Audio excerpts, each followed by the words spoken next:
अरुण दाते यांच्यावर शास्त्रीय संगीत, साहित्य, उर्दू शायरी यांचे संस्कार झाले। लहानपणी क्रिकेट, नाट्याभिनयाची आवड होती, पण मन कायम सुरेल गायकीकडे खेचत असे।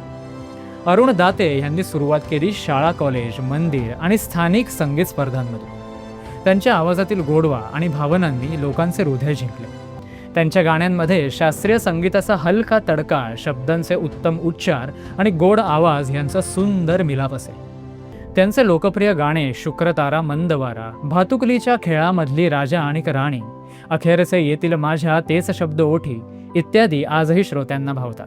भारताबरोबरच अमेरिका, इंग्लंड, कॅनडा, मस्कत इत्यादी विविध देशात मिळून सुमारे 2000 गायनाचे कार्यक्रम झाले।